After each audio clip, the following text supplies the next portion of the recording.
Hello বন্ধুরা, নতুন আরেকটা ভিডিওতে তোমাদের স্বাগত। এখন আমি এসেছি রাজেন্দ্রপুর মৎস্যজীবী উন্নয়ন কমিটির পুজো দেখতে। এবছর তাদের ৪৯তম বছর। চলো কীরকম প্রস্তুতি চলছে দেখতে থাকি।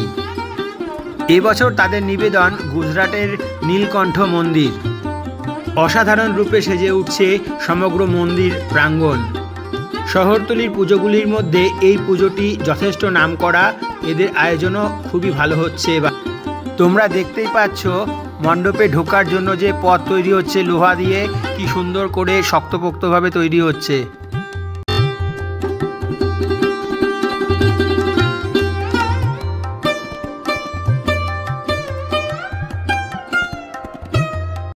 কাঠামোর বিভিন্ন অংশ নিচে বানিয়ে উপরে তুলে সেট করা চলছে।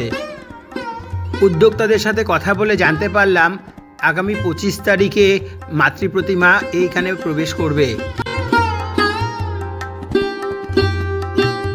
মন্দিরের ভিতরের অংশের কাজ অনেকটাই হয়ে গেছে, বাকি কাজগুলো চলছে জোর কদমে।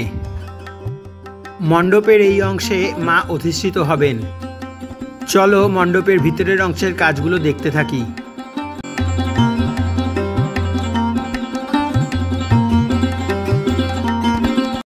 অপূর্ব সুন্দর লাগছে মণ্ডপের ভিতরের কাজগুলো। শিল্পীদের শৈল্পিক দক্ষতা তাদের কাজের মাধ্যমে ফুটে উঠছে।